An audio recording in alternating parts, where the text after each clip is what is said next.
மன்றாடுவோமாக. ஆண்டவரே, உம் திருமகன் கிறிஸ்து தமது இரத்தத்தை சிந்தி உமது அடியார்களாகிய எங்களுக்காக பாஸ்கா மர நிகழ்வை ஏற்படுத்தினார். உமது இரக்கத்தை நினைவு கூர்ந்து நிலையான பாதுகாப்பால் எங்களை அவர் எப்போதும் புனிதப்படுத்துவீராக. என்றென்று வாழ்ந்து ஆட்சி செய்கின்ற அவர் வழியாக உம்மை மன்றாடுகின்றோம்.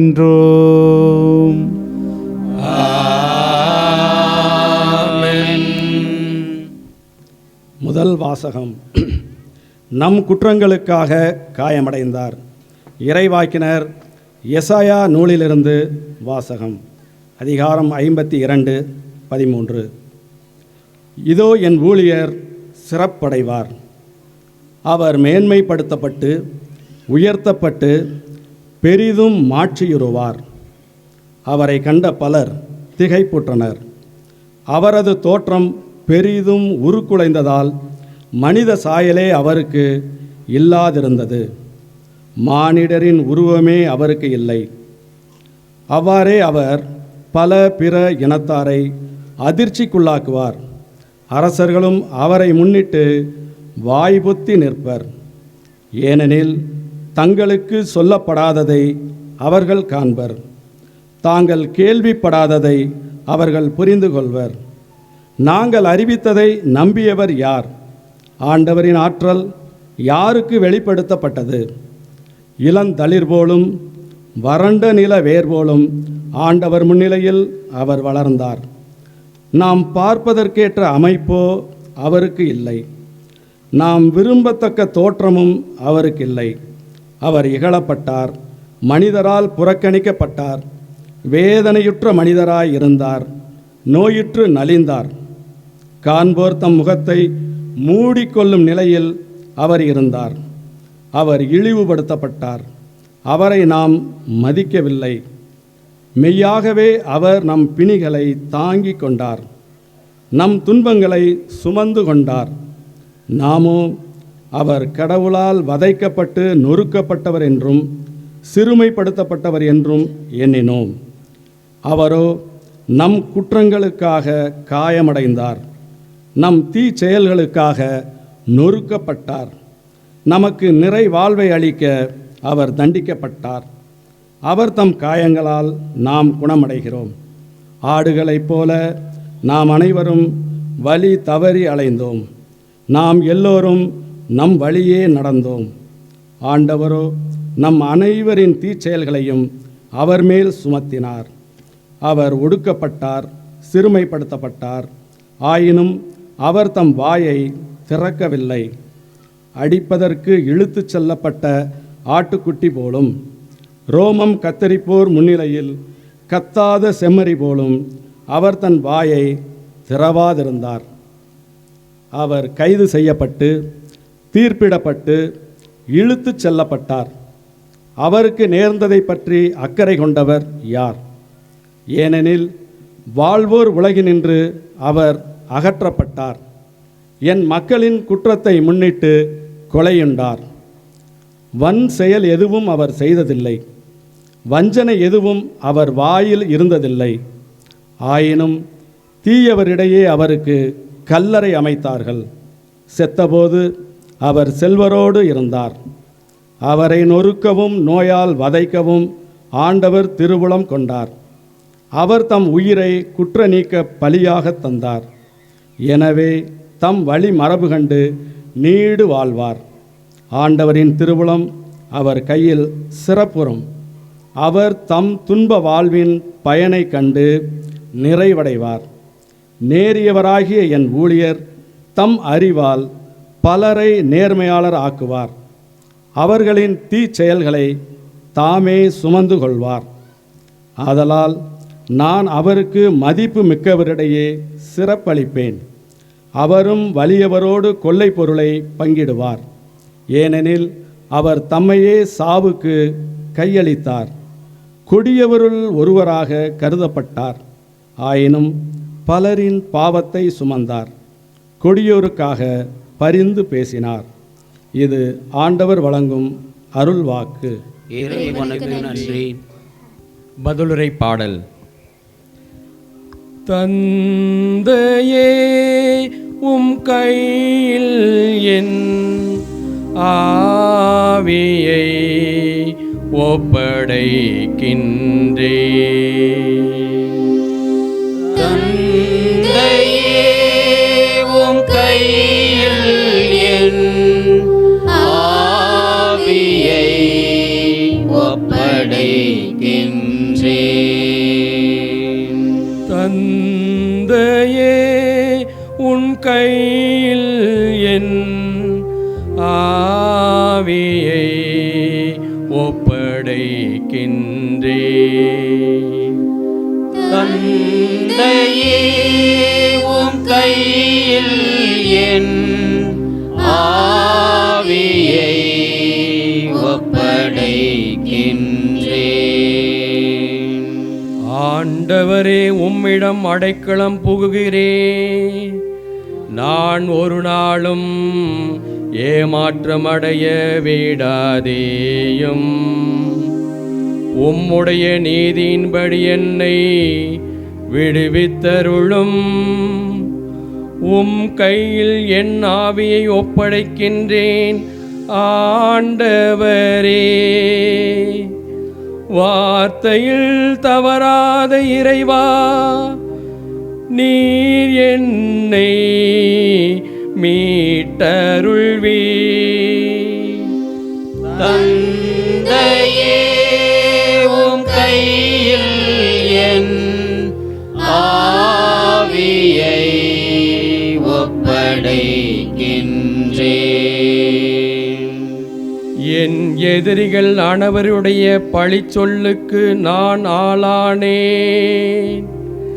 என் அயலாரின் நகைப்புக்கு இலக்கானே. எனக்கு அறிமுகமானவர்களின் அச்சத்திற்குரியவன் நானேன். வெளியே என்னை காண்கின்றவர்கள் என்னை விட்டு ஓடுகின்றனர். இறந்துவன் போல் பிறர் கண்ணுக்கு மறைவானேன். உடைந்து போன மட்களத்தை போலானே. தந்தையே உம் கையில் என் ஆவியை ஒப்படைக்கின்றேன். ஆனால் ஆண்டவரே, நான் உம்மீது நம்பிக்கை வைக்கிறேன். நீரே என் கடவுள் என்றேன். என் கதி உம் கையில் உள்ளது. என் எதிரிடமிருந்து என்னை துன்புறுத்தோரிடமிருந்தும் என்னை விடுவித்தருளும். கனிந்த உம் திருமுகத்தை எனக்கு காட்டியருளும். உம் அருளன்பை காட்டி என்னை ஈடேற்றும்.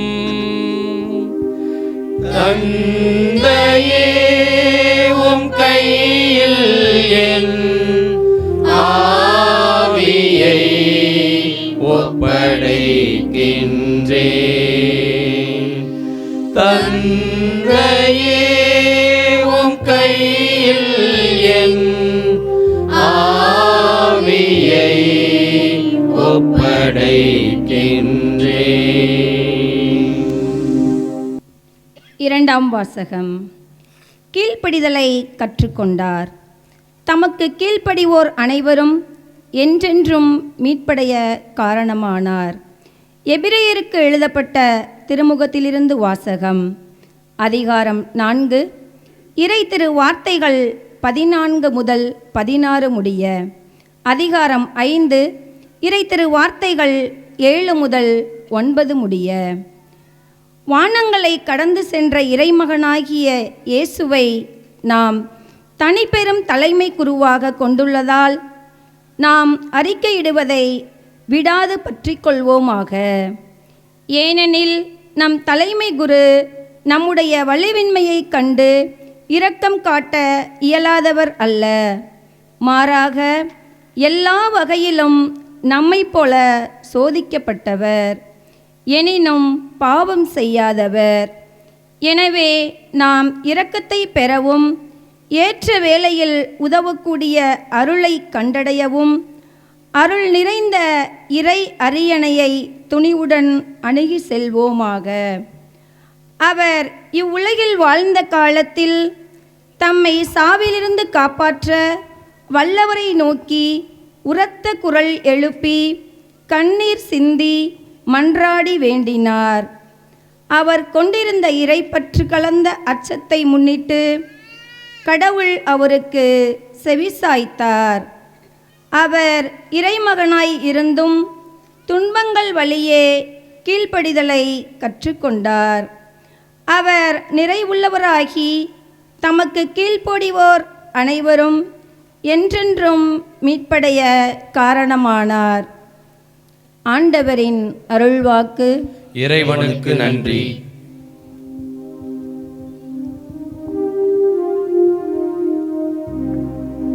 கிறிஸ்து தம்மை தாழ்த்தி சாவை ஏற்கும் அளவுக்கு, அதுவும் சிலுவை சாவேற்கும் அளவுக்கு கீழ்ப்படிபவரானார். ஆதலால் தான் கடவுள் அவரே எல்லோருக்கும் மேலாய் உயர்த்தி பெயருக்கும் மேலான பெயரை அவருக்கு அருளினார்.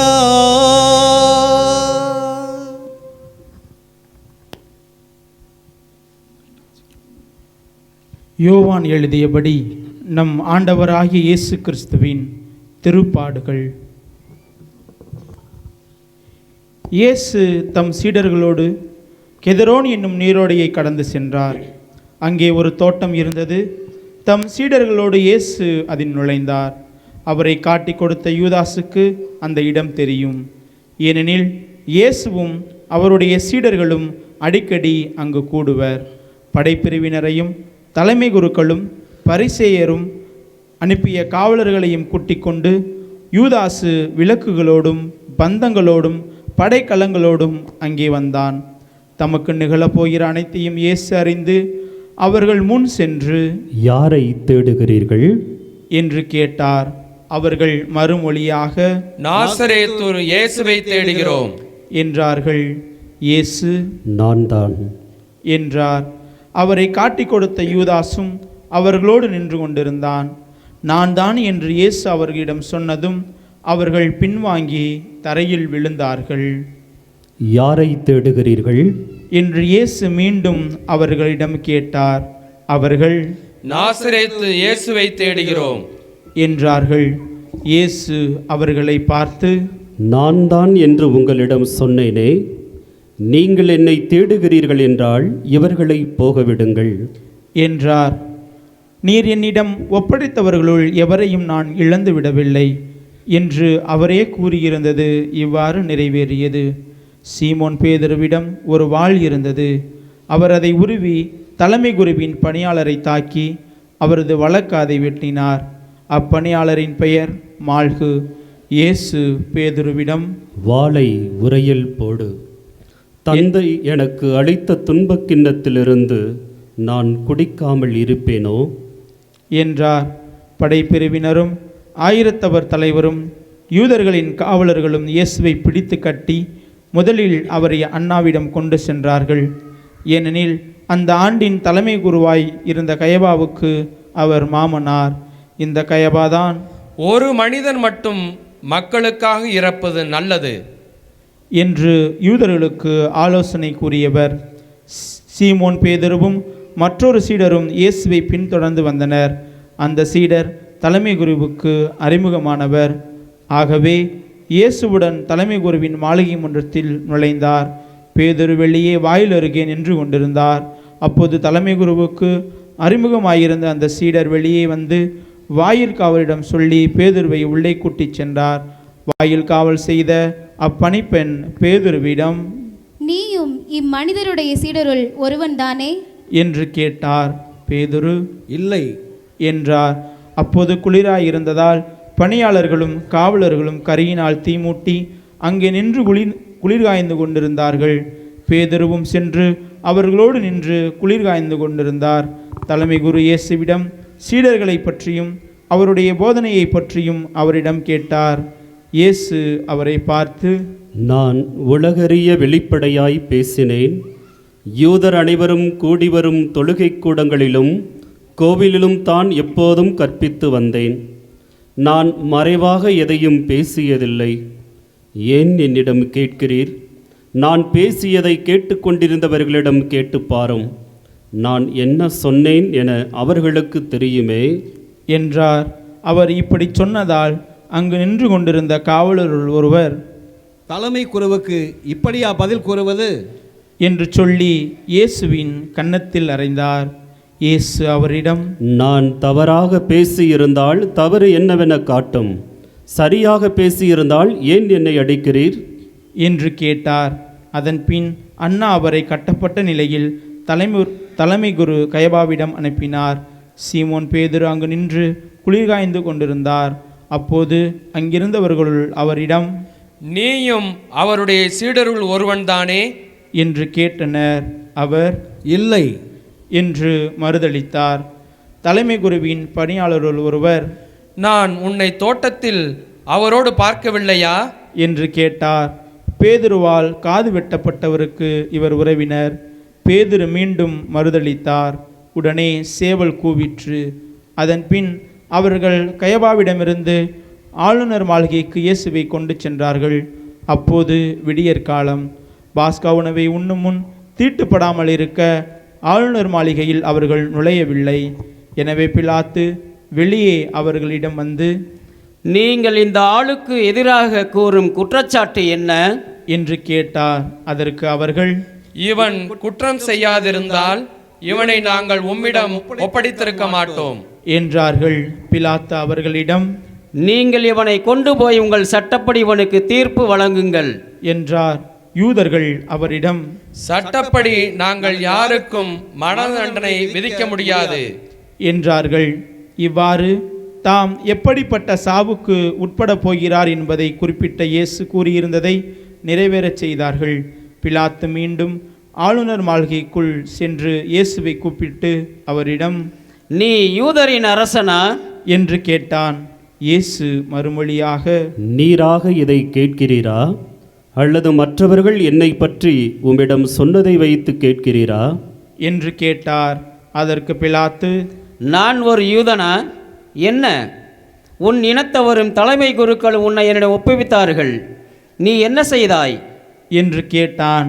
இயேசு மறுமொழியாக, எனது ஆட்சி இவ்வுலக ஆட்சி போன்றது அல்ல. அது இவ்வுலக ஆட்சி போன்றதாய் இருந்திருந்தால் நான் யூதர்களிடம் காட்டிக் கொடுக்கப்படாதவாறு என் காவலர்கள் போராடியிருப்பார்கள். ஆனால் என் ஆட்சி இவ்வுலக ஆட்சி போன்றது அல்ல என்றார். பிலாத்து அவரிடம், அப்படியானால் நீ அரசன்தானோ என்று கேட்டான். அதற்கு இயேசு, அரசன் என்று நீர் சொல்கிறீர். உண்மையை எடுத்துரைப்பதே என் பணி. இதற்காகவே நான் பிறந்தேன், இதற்காகவே உலகிற்கு வந்தேன். உண்மையை சார்ந்தவர் அனைவரும் என் குரலுக்கு செவி சாய்க்கின்றனர் என்றார். பிலாத்து அவரிடம், உண்மையா? அது என்ன என்று கேட்டார். இப்படி கேட்ட பின் பிலாத்து மீண்டும் யூதரிடம் சென்று, இவனிடம் நான் குற்றம் ஒன்றும் காணவில்லையே என்றான். மேலும், பாஸ்கா விழாவின் போது உங்கள் விருப்பப்படி ஒரு கைதியை விடுதலை செய்யும் வழக்கம் உண்டு. யூதரின் அரசனாகி இவனை நான் விடுதலை செய்யட்டுமா? உங்கள் விருப்பம் என்ன என்று கேட்டான். அதற்கு அவர்கள், இவன் வேண்டாம், பரபாவையை விடுதலை செய்யும் என்று மீண்டும் கத்தினார்கள். அந்த பரபா ஒரு கள்வன். பின்னர் பிலாத்து இயேசுவை சாட்டையால் அடிக்கச் செய்தான். வீரர்கள் ஒரு முள்முடி பின்னி அவர் தலையின் மேல் வைத்து செந்நிற மேலுடையை அவருக்கு அணிவித்தார்கள். அவரிடம் வந்து, யூதரின் அரசே வாழ்க என்று சொல்லி அவருடைய கன்னத்தில் அறைந்தார்கள். பிலாத்து மீண்டும் வெளியே வந்து அவர்களிடம், அவனை நான் உங்கள் முன் வெளியே கூட்டி வருகிறேன், பாருங்கள். அவனிடம் நான் குற்றம் ஒன்றும் காணவில்லை என்பதை அறிந்து கொள்ளுங்கள் என்றான். இயேசு முள்முடியும் செந்நிற மேலுடையும் அணிந்தவராய் வெளியே வந்தார். பிலாத்து அவர்களிடம், இதோ மனிதன் என்றான். அவரை கண்டதும் தலைமை குருக்களும் காவலர்களும், சிலுவையில் அறையும், சிலுவையில் அறையும் என்று கத்தினார்கள். பிலாத்து அவர்களிடம், நீங்களே இவனை கொண்டு போய் சிலுவையில் அறையுங்கள், இவனிடம் குற்றம் இருப்பதாக எனக்கு தெரியவில்லை என்றான். யூதர்கள் அவரை பார்த்து, எங்களுக்கு ஒரு சட்டம் உண்டு, அச்சட்டத்தின்படி இவன் சாக வேண்டும், ஏனெனில் இவன் தன்னையே இறைமகன் என உரிமை கொண்டாடுகிறான் என்றனர். பிலாத்து இதை கேட்டதும் இன்னும் மிகுதியாக அஞ்சினான். அவன் மீண்டும் ஆளுநர் மாளிகைக்கு சென்று இயேசுவிடம், நீ எங்கிருந்து வந்தவன் என்று கேட்டான். ஆனால் இயேசு அவனுக்கு பதில் கூறவில்லை. அப்போது பிலாத்து, என்னோடு பேச மாட்டாயா? உன்னை விடுதலை செய்யவும் எனக்கு அதிகாரம் உண்டு, உன்னை சிலுவையில் அறையவும் எனக்கு அதிகாரம் உண்டு என்பது உனக்கு தெரியாதா என்றான். இயேசு மறுமொழியாக, மேலிருந்து அருளப்படாவிடில் உமக்கு என்மேல் எந்த அதிகாரமும் இராது. ஆகவே என்னை உம்மிடம் ஒப்புவித்தவன்தான் பெரும் பாவம் செய்தவன் என்றார். அது முதல் பிலாத்து அவரை விடுவிக்க வழி தேடினான். ஆனால் யூதர்கள், நீ இவனை விடுவித்தால் சீசருடைய நண்பனாய் இருக்க முடியாது, தம்மையே அரசனாக்கிக் கொள்ளும் எவரும் சீசருக்கு எதிரி என்றார்கள். இவ்வார்த்தைகளை கேட்டதும் பிலாத்து இயேசுவை வெளியே கூட்டி வந்தான். கல்தலம் என்னும் இடத்தில் இருந்த நடுவர் இருக்கை மீது அமர்ந்தான். அந்த இடத்திற்கு எபிரேய மொழியில் கபதா என்பது பெயர். அன்று பாஸ்கா விழாவுக்கு ஏற்பாடு செய்யும் நாள். ஏறக்குறைய நண்பகல் வேளை. பிலாத்து யூதர்களிடம், இதோ உங்கள் அரசன் என்றான். அவர்கள், ஒழிக ஒழிக, அவனை சிலுவையில் அறையும் என்று கத்தினார்கள். பிலாத்து அவர்களிடம், உங்கள் அரசனை நான் சிலுவையில் அறைய வேண்டும் என்கிறீர்களா என்று கேட்டான். அதற்கு தலைமை குருக்கள், எங்களுக்கு சீசரை தவிர வேறு அரசர் இல்லை என்றார்கள். அப்போது பிலாத்து அவரை சிலுவையில் அறையுமாறு அவர்களிடம் ஒப்புவித்தான். அவர்கள் இயேசுவை தம் பொறுப்பில் ஏற்றுக்கொண்டார்கள். இயேசு சிலுவையை தாமே சுமந்து கொண்டு மண்டை ஓட்டு இடம் என்னும் இடத்திற்கு சென்றார். அதற்கு எபிரேய மொழியில் கொல்கொதா என்பது பெயர். அங்கே அவர்கள் இயேசுவையும் அவரோடு வேறு இருவரையும் சிலுவையில் அறைந்தார்கள். அவ்விருவரையும் இரு பக்கங்களிலும் இயேசுவை நடுவிலுமாக அறைந்தார்கள். பிலாத்து குற்ற அறிக்கை ஒன்று எழுதி அதை சிலுவையின் மீது வைத்தான். அதில் நாசரேத்து இயேசு யூதர்களின் அரசன் என்று எழுதியிருந்தது. இயேசு சிலுவையில் அறையப்பட்ட இடம் நகரத்துக்கு அருகில் இருந்ததால் யூதருள் பலர் இந்த குற்ற அறிக்கையை வாசித்தனர். அது எபிரேயம், லத்தீன், கிரேக்கம் ஆகிய மொழிகளில் எழுதப்பட்டிருந்தது. யூதரின் தலைமை குருக்கள் பிலாத்திடம், யூதரின் அரசன் என்று எழுத வேண்டாம், மாறாக யூதரின் அரசன் நான் என்று அவனே சொல்லிக் கொண்டதாக எழுதும் என்று கேட்டுக்கொண்டார்கள். பிலாத்து அவர்களை பார்த்து, நான் எழுதியது என்றான். இயேசுவை சிலுவையில் அறைந்த பின் படைவீரர் அவருடைய மேலுடையை 4 பாகமாக பிரித்து ஆளுக்கு ஒரு பாகம் எடுத்து கொண்டார்கள். அங்கியையும் அவர்களே எடுத்து கொண்டனர். அந்த அங்கி மேலிருந்து கீழ் வரை தையலே இல்லாமல் நெய்யப்பட்டிருந்தது. எனவே அவர்கள் ஒருவரை ஒருவர் நோக்கி, அதை கிழிக்க வேண்டாம், அது யாருக்கு கிடைக்கும் என்று பார்க்க சீட்டு குலுக்கி போடுவோம் என்றார்கள். என் ஆடைகளை தங்களுக்குள் பகிர்ந்து என் உடை மீது சீட்டு போட்டார்கள் என்னும் மறைநூல் வாக்கு இவ்வாறு நிறைவேறியது. சிலுவை அருகில் இயேசுவின் தாயும் சகோதரியும் குலோப்பாவின் மனைவியுமான மரியாவும் மகதல மரியாவும் நின்று கொண்டிருந்தனர். இயேசு தம் தாயையும் அருகில் நின்ற தம் அன்பு சீடரையும் கண்டு தம் தாயிடம், அம்மா, இவரே உம் மகன் என்றார். பின்னர் தம் சீடரிடம், இவரே உம் தாய் என்றார். அந்நேரம் முதல் அச்சீடர் அவரை தம் வீட்டில் ஏற்று ஆதரவு அளித்து வந்தார். இதன் பின் அனைத்தும் நிறைவேறிவிட்டது என்பதை அறிந்த இயேசு, தாகமாய் இருக்கிறது என்றார். மறைநூலில் எழுதியுள்ளது நிறைவேறவே இவ்வாறு சொன்னார். அங்கே ஒரு பாத்திரம் நிறைய புளித்த திராட்சரசம் இருந்தது. அதில் கடற்பஞ்சை நன்கு தோய்த்து ஈசோப்பு தண்டில் பொருத்தி அதை அவர்கள் அவரது வாயில் வைத்தார்கள். அந்த ரசத்தை குடித்ததும் இயேசு எல்லாம் நிறைவேறிற்று என்று கூறி தலை சாய்த்து ஆவியை ஒப்படைத்தார். மௌனமாக அனைவரும் முழந்தாள் படிடுவோம்.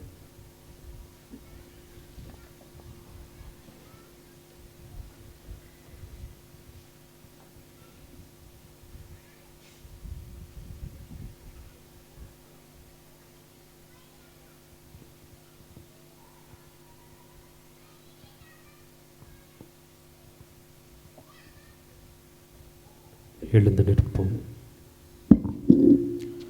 அன்று பாஸ்கா விழாவுக்கு ஏற்பாடு செய்யும் நாள் அடுத்த நாள் ஓய்வு நாளாகவும் பெருநாளாகவும் இருந்தது. எனவே அன்று சிலுவையில் உடல்கள் தொங்கலாக என்பதற்காக கால்களை முறித்து சடலங்களை எடுத்து விடுமாறு யூதர்கள் பிலாத்திடம் கேட்டுக்கொண்டார்கள். ஆகவே படைவீரர் வந்து இயேசுவோடு சிலுவையில் அறையப்பட்டிருந்தவருள் ஒருவருடைய கால்களை முதலில் முறித்தார்கள். பின்னர் மற்றவனுடைய கால்களையும் முறித்தார்கள். பின்பு அவர்கள் இயேசுவிடம் வந்தார்கள். அவர் ஏற்கனவே இறந்து போயிருந்ததை கண்டு அவருடைய கால்களை முறிக்கவில்லை. ஆனால் படைவீரருள் ஒருவர் இயேசுவின் விழாவை ஈட்டியால் குத்தினார். உடனே இரத்தமும் தண்ணீரும் வடிந்தன. இதை நேரில் கண்டவரே இதற்கு சாட்சி. அவரது சான்று உண்மையானதே. அவர் உண்மையையே கூறுகிறார் என்பது அவருக்கு தெரியும். நீங்களும் நம்ப வேண்டும் என்பதற்காகவே அவர் இதை கூறுகிறார். எந்த எலும்பும் முறிபடாது என்னும் மறைநூல் வாக்கு இவ்வாறு நிறைவேறியது. மேலும் தாங்கள் ஊடுருவ குத்தியவரை உற்று நோக்குவார்கள் என்றும் மறைநூல் கூறுகிறது. அரிமத்தியா ஊரைச் சேர்ந்த யோசேப்பு என்பவர் இயேசுவின் சீடர்களுள் ஒருவர். யூதருக்கு அஞ்சியதால் தம்மை சீடர் என்று வெளிப்படையாக காட்டிக்கொள்ளாதவர். அவர் இயேசுவின் உடலை எடுத்து கொண்டு போக பிலாத்திடம் அனுமதி கேட்டார். பிலாத்தும் அனுமதி கொடுத்தான். யோசேப்பு வந்து இயேசுவின் சடலத்தை எடுத்து கொண்டு போனார்.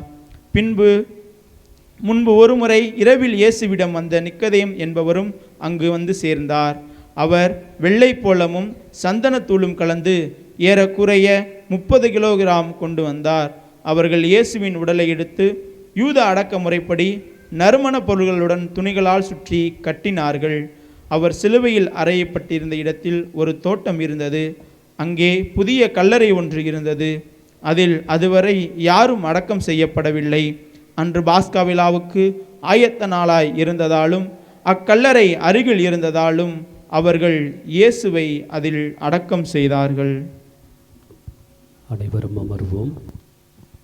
இப்பொழுது நாம் இறைவனின் புனித திரு அவைக்காக மன்றாடுவோம். அன்புமிக்க சகோதர சகோதரிகளே, இறைவனின் புனித திரு அவைக்காக மன்றாடுவோம். நம் இறைவனும் ஆண்டவருமானவர் உலகெங்கும் திரு அவைக்கு அமைதியும் ஒற்றுமையும் பாதுகாப்பும் அளித்து காக்க வேண்டுமெனவும், நாம் கலக்கமின்றி அமைதியான வாழ்வு நடத்தி எல்லாமல்ல இறை தந்தையை மாட்சிப்படுத்த நமக்கு அருள் புரிய வேண்டுமெனவும் மன்றாடுவோமாக. என்றென்றும் உள்ள எல்லாம் அல்ல இறைவா, கிறிஸ்துவில் மதமாட்சிய மக்கள் இனங்களுக்கெல்லாம் வெளிப்படுத்தினீரே. உம்முடைய இரக்கத்தின் செயல்களை நீர் பாதுகாப்பதால் உலகெங்கும் பரவியிருக்கும் திரு அவை உறுதியான நம்பிக்கையுடன் உமது பெயரை அறிக்கையிடுவதில் நிலைத்திருக்கச் செய்வீராக. எங்கள் ஆண்டவராகிய கிறிஸ்து வழியாக உம்மை மன்றாடுகின்றோ.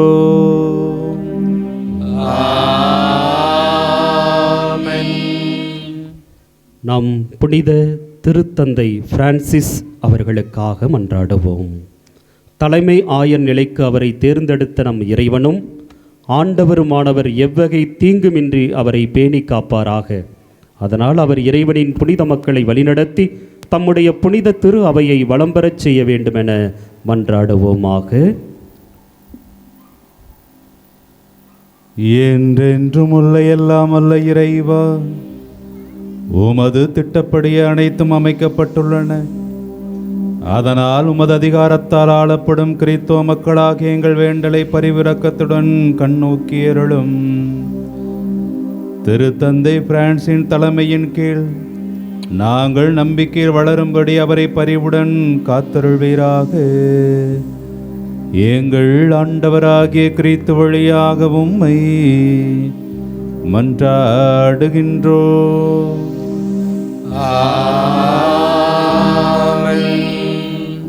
திருநிலை பணியாளர்கள், நம்பிக்கையாளருள் பல்வேறு நிலையில் உள்ளவர்கள் ஆகிய அனைவருக்காகவும், நமது மறைமாவட்ட ஆயர் மேதகு ஆரோக்கியராஜுக்காகவும், திரு அவையில் உள்ள எல்லா ஆயர்கள், அருள் பணியாளர்கள், திருத்தொண்டர்கள், நம்பிக்கையாளர் ஆகிய அனைவருக்காகவும் மன்றாடுவோமாக.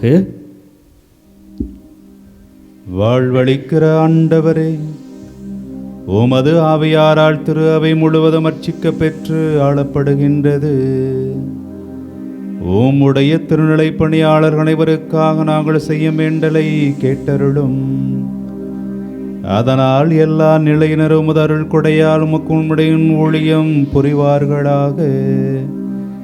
எங்கள் ஆண்டவராகிய கிறிஸ்து வழியாக உம்மை மன்றாடுகின்றோ.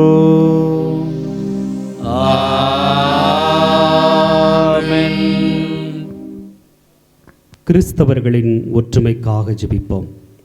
கிறிஸ்துவில் நம்பிக்கை கொண்டுள்ள நம் சகோதர சகோதரிகள் அனைவரும் நம் இறைவனும் ஆண்டவருமானவர் அவர்களை உண்மையின் பாதையில் வழிநடத்தி தமது ஒரே திரு அவையில் கூட்டி சேர்த்து காத்தருள வேண்டுமென மன்றாடுவோமாக. என்றென்றும் உள்ள எல்லாம் அல்ல இறைவா, சிதறுண்டவர்களை ஒன்று சேர்ப்பவரும் ஒருங்கிணைத்தவற்றை பேணி காப்பவரும் நீரே. உம் திருமகனின் மந்தையை கனிவுடன் கண்ணோக்கி அருளும். இவ்வாறு ஒரே திருமுழுக்கினால் தூய்மைப்படுத்திய அவர்களை நம்பிக்கையின் முழுமையால் இணைத்து அன்பின் பிணைப்பால் ஒன்று சேர்ப்பீராக. எங்கள் ஆண்டவராகிய கிறிஸ்து வழியாக உம்மை மன்றாடுகின்றோ.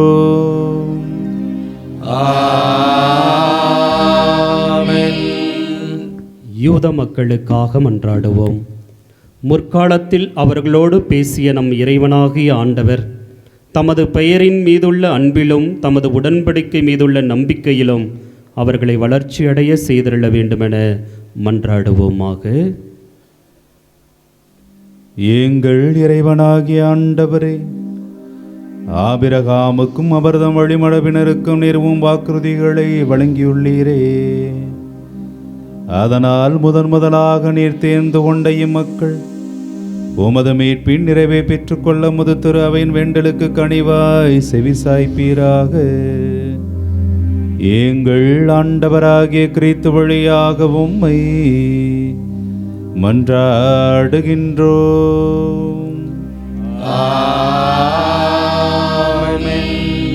கிறிஸ்துவில் நம்பிக்கை கொள்ளாதவர்களுக்காக மன்றாடுவோம்.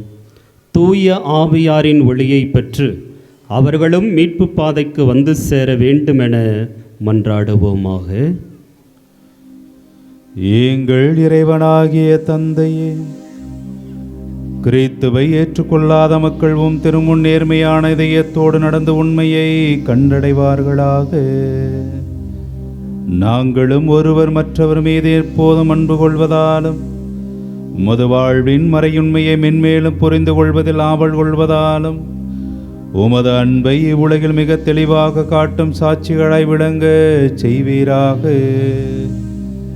எங்கள் ஆண்டவராகிய கிறிஸ்து வழியாக உம்மை மன்றாடுகின்றோ.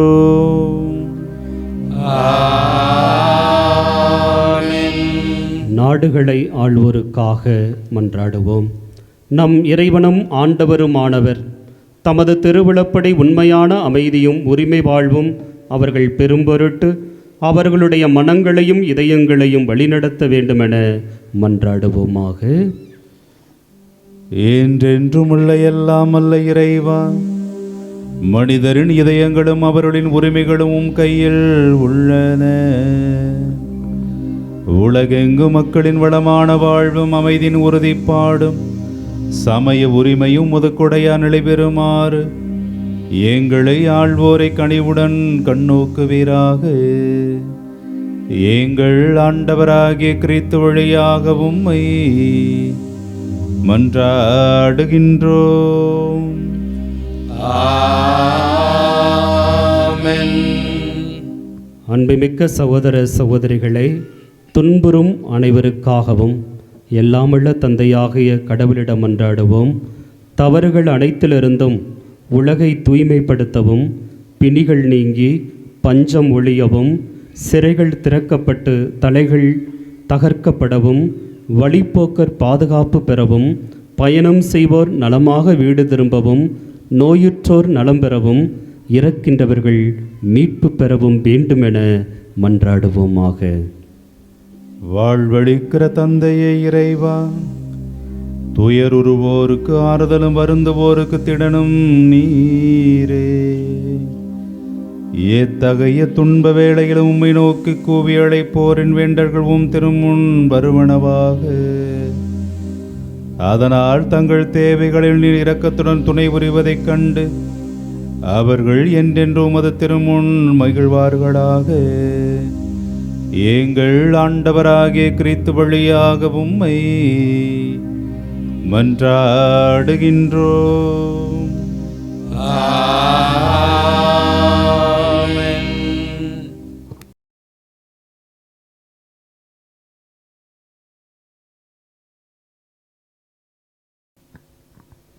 திருச்சிலுவை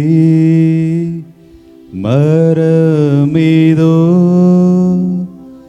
இதிலேதான் தொங்கியது உலகத்தின் இரட்சணியம்.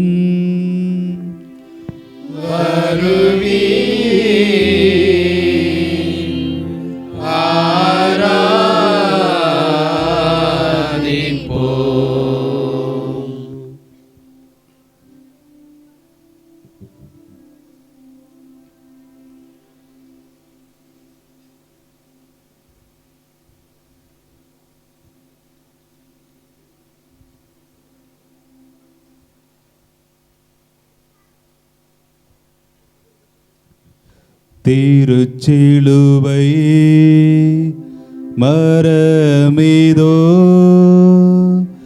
இதிலேதான் தொங்கியது உலகத்தின் இரட்சணியம்.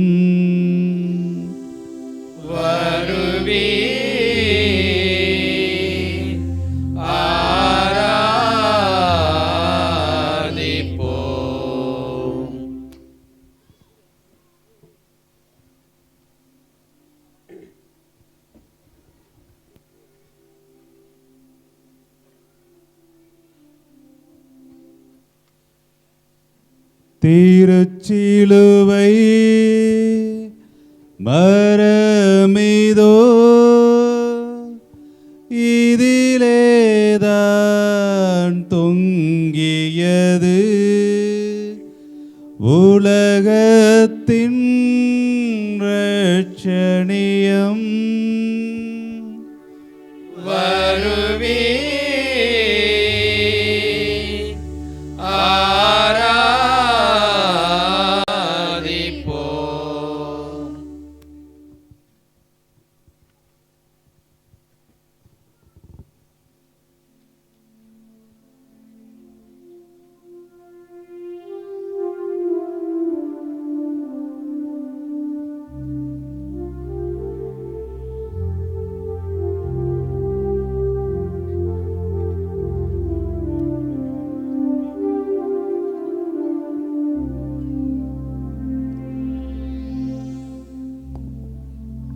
இப்பொழுது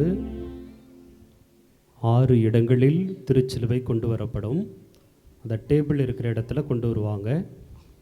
சிஸ்டர்ஸ் வாங்க.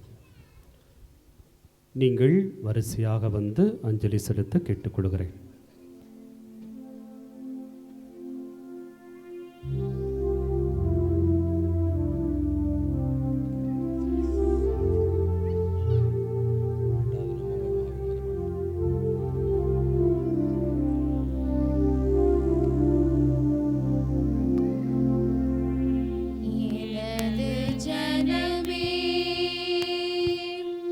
நான் உனக்கு என்ன தீங்கு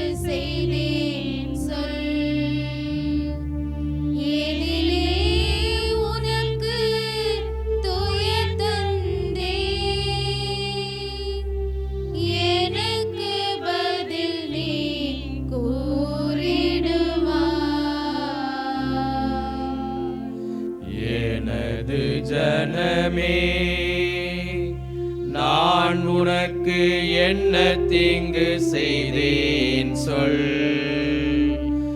எதிலே உனக்கு துயர் தந்தேன், எனக்கு பதில் நீ கூறிடுவாய். எகிப்து நாட்டில் நின்றுன்னை மீட்டு கொண்டு வந்தேனே, அதனாலே உன் மீட்பருக்கு சிலுவை மரத்தை நீ தந்தாய். எனது ஜனமே, நான் உனக்கு என்ன தீங்கு செய்தேன் சொல். எதிலே உனக்கு துயர் தந்தேன், எனக்கு பதில் நீ கூறிடுவாய். 40 ஆண்டுகள் நான் உன்னை பாலை நிலத்தில் வழி நடத்தி, உனக்கு மன்னா உணவூட்டி வளமிகு நாட்டினுள் வரச் செய்தேன். அதனாலோ உன் மீட்பருக்கு சிலுவை மரத்தை நீ தந்தாய். எனது ஜனமே, நான் உனக்கு என்ன தீங்கு செய்தேன் சொல். எதிலே உனக்கு துயர் தந்தேன், எனக்கு பதில் நீ கூறிடுவாய். நான் உனக்காக எகிப்தியரை அவர் தன் தலைச்சன் பிள்ளைகளை வதைத்து ஒழித்தேன்.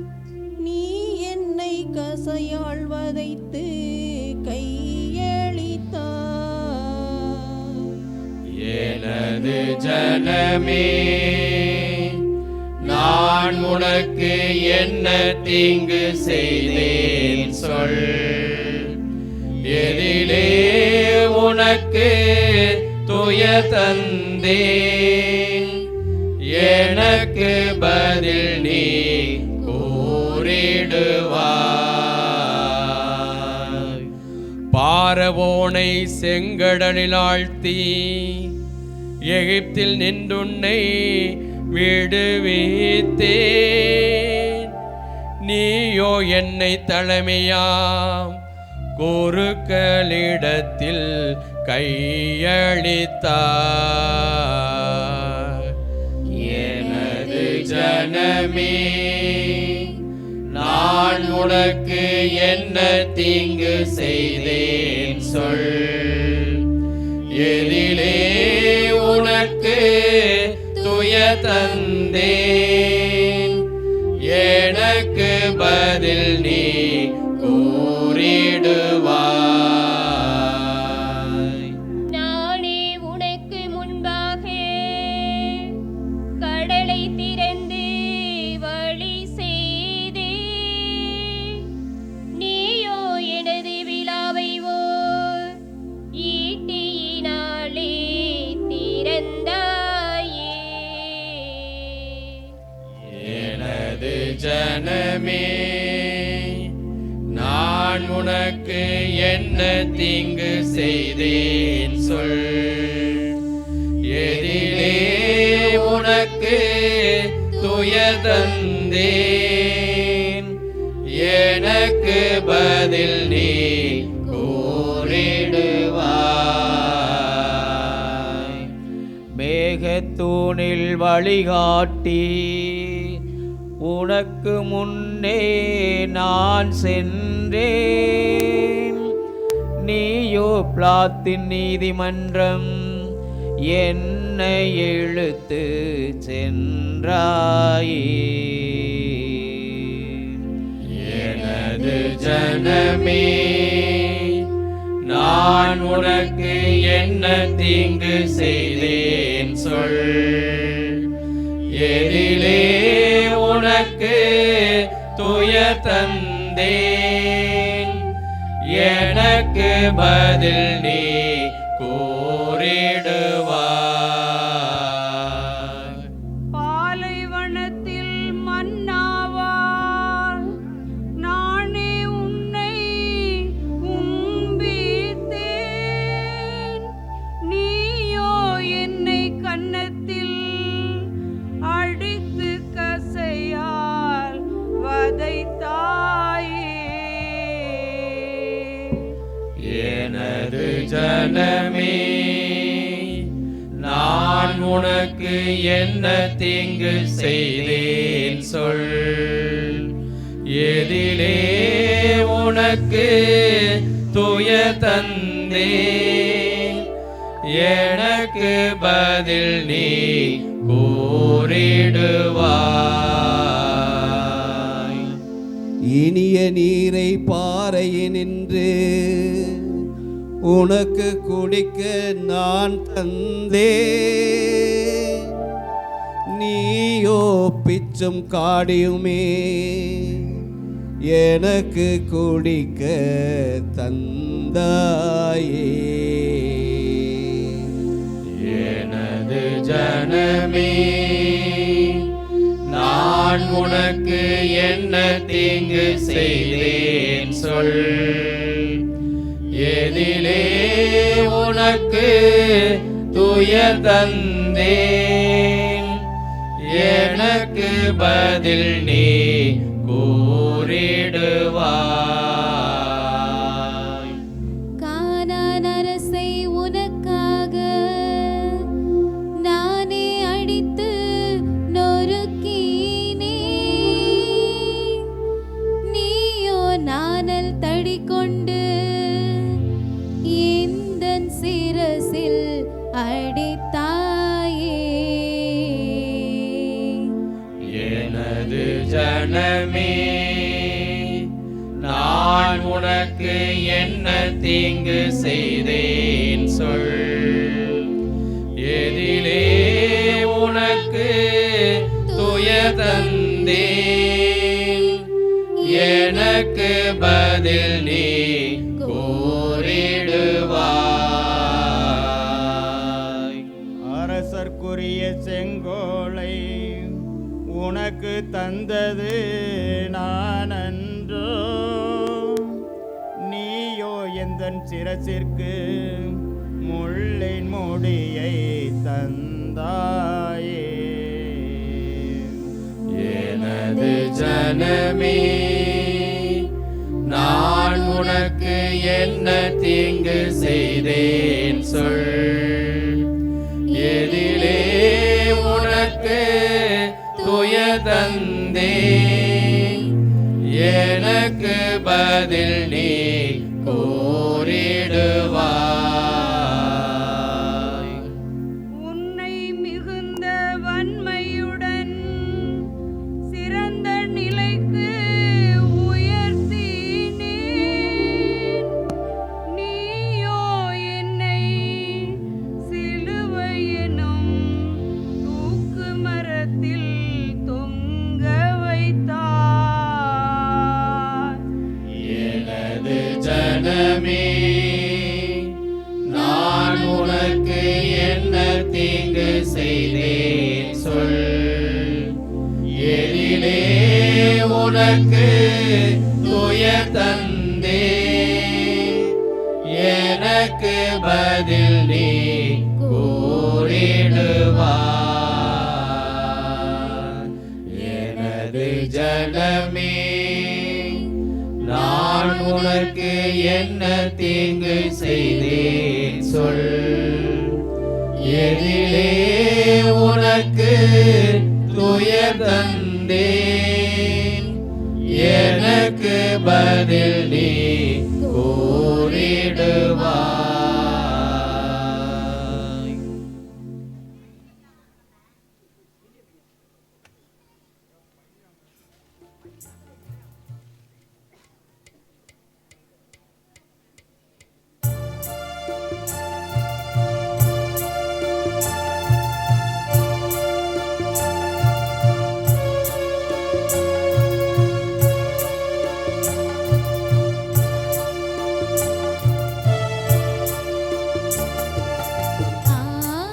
கொண்ட உன் காயங்களை அன்புடன் முத்தி செய்கின்றேன்.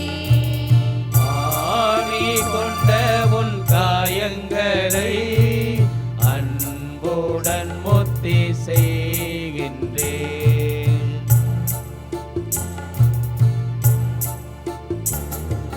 பாவத்தால் உம்மை கொன்றேனே.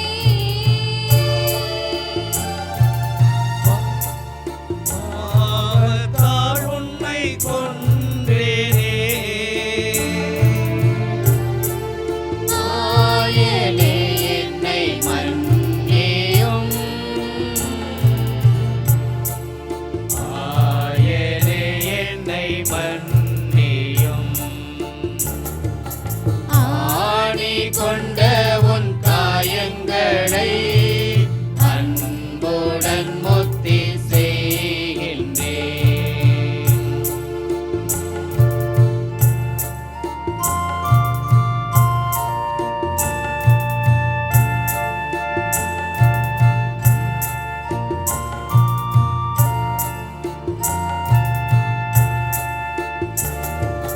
வலது கரத்தின் காயமே.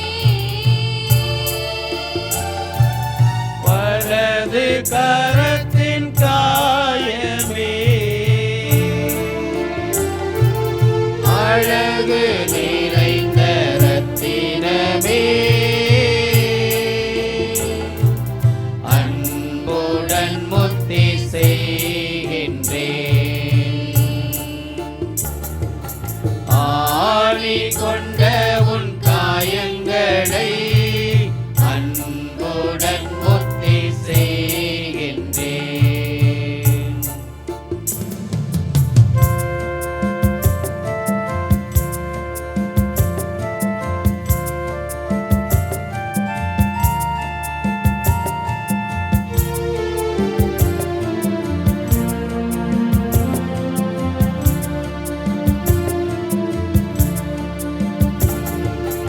இடது கரத்தின் காயமே.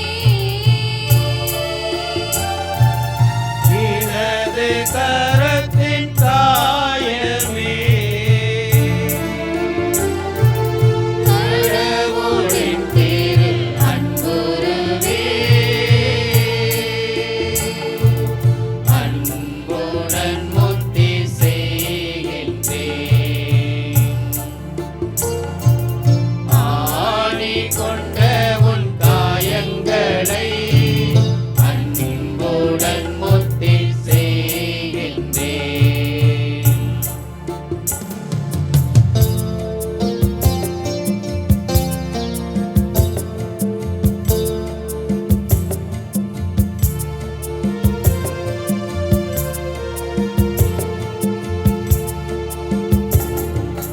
வலது பாத காயமே. வலது பாத காயமே. கலந்திட தரும் நற்கனியே. அன்புடன் முத்தி செய்கின்றேன். ஆணி கொண்ட உன் காயங்களை அன்புடன் முத்தி செய்கின்றேன்.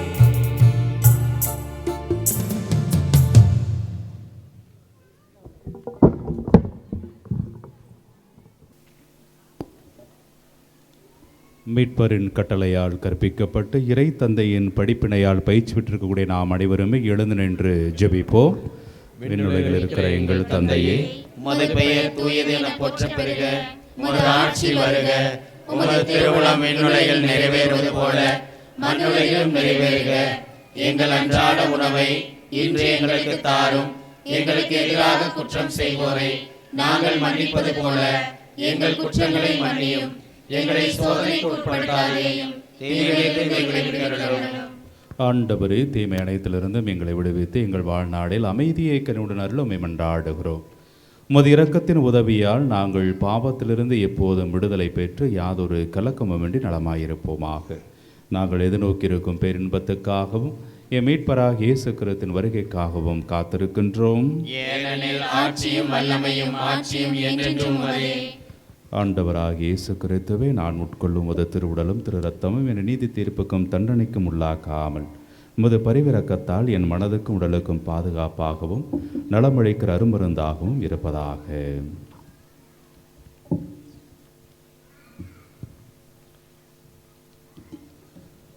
இதோ இறைவனின் செம்மறி, இவரே உலகினரின் குற்றங்களையும் குறைகளையும் பாவங்களையும் போக்குபவர். இவருடைய விருந்துக்கு அழைக்கப்பட்டிருக்கிற நாம் அனைவருமே பேறு பெற்றவர்களே. ஆண்டவரே, நீர் எனக்கு எழுத நான் தகுதியற்றவன். ஆனால் ஒரு வார்த்தை மட்டும் சொல்லியிடும், எனது ஆன்மா நலமடையும்.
பாலைவனத்திலே மன்னா உணவளித்தார்.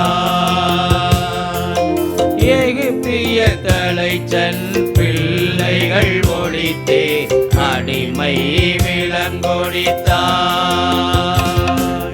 40 ஆண்டுகள் பாலைவனத்திலே மன்னா உணவளித்தார். எகிப்திய தலைச்சன் பிள்ளைகள் ஒழித்தே அடிமை விலங்கொடித்தார். அதனால் உனக்கு சிலுவை மரத்தை பரிசாய் கொடுத்தே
பாலத்தின் தூணிலே வழிகாட்டி சென்று செங்கடலை கடக்க செய்தாய்.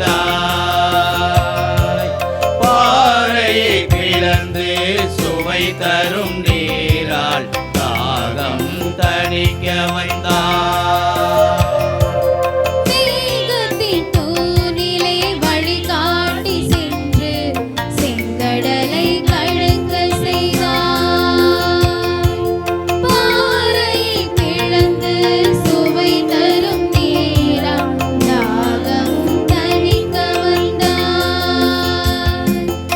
அதனால் உனக்கு காணியை தந்தேன், முள்முடி சூட்டிவிட்டேன். கீழ்வான சிவப்பாய் என்னை மீட்க வந்தாய். உன்மேனி சிவப்பாக்கினேன். மன்னித்து அருள் புரிவாய் மன்னவா, மன்னித்து அருள் புரிவாய். மன்னித்து அருள் புரிவாய் மன்னவா, மன்னித்து அருள் புரிவாய். என் உயிரே, உயிரின் உயிரே, நீ எதற்காக உயிர் நீத்து சென்றாய்? என் உயிரே, உயிரின் உயிரே, நீ எதற்காக உயிர் நீத்து சென்றாய்? உறவே, என் உறவான உறவே, நீ எதற்காக என்னை பிரிந்து சென்றாய்? எதற்காக என்னை பிரிந்து சென்றாய்? என் உயிரே, உயிரின் உயிரே, நீ எதற்காக உயிர் நீத்து சென்றாய்?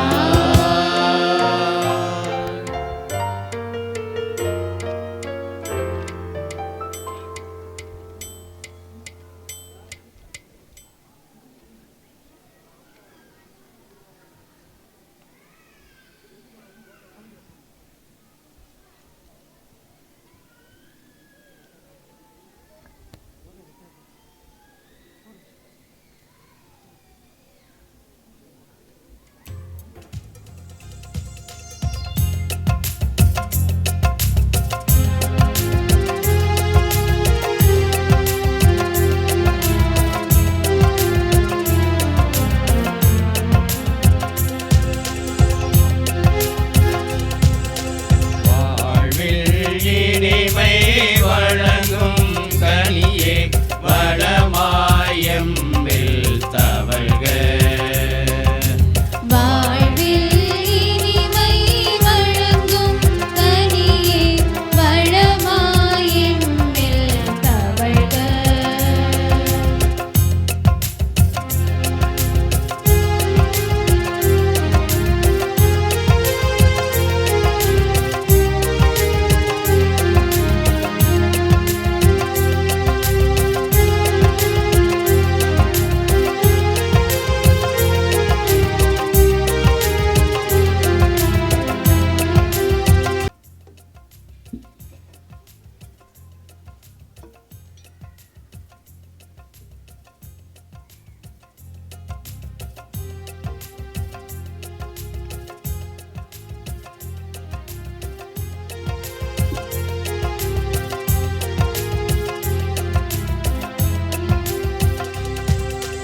இயற்கை சுமந்த கனி செய்வினையாம் இருளின் துயரம் விலக.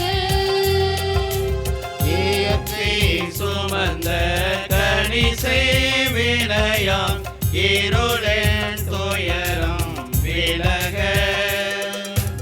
இறைவன் வந்து வழங்கும் கனியாய் அருளை பொழிந்தே வருக.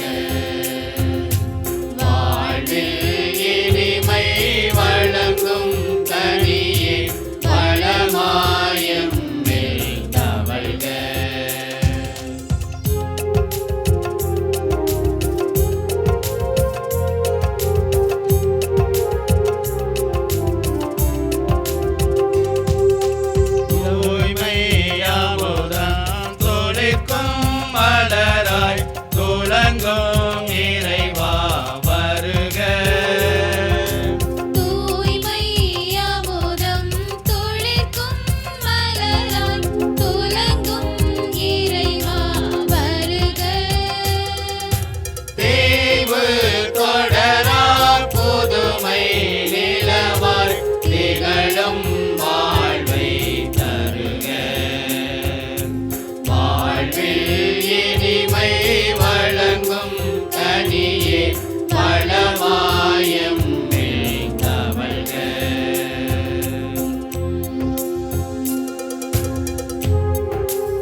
மன்றாடுவோமாக. என்றென்றும் உள்ள எல்லாம் அல்ல இறைவா, உம்முடைய கிறிஸ்துவின் பாடுகளினாலும் புனித இறப்பினாலும் உயிர்ப்பினாலும் எங்களை மீட்டருளினீரே. உமது இரக்கத்தால் நீராற்றிய மீட்புச் செயலங்களில் நிலைத்திருக்கச் செய்தருளும். இவ்வாறு இம்மறைபொருளில் பங்கேற்பதன் வழியாக முடிவில்லா இறைப்பற்றுடன் வாழ்வோமாக. எங்கள் ஆண்டவராகிய கிறிஸ்து வழியாகவும் மன்றாடுகின்றோம்.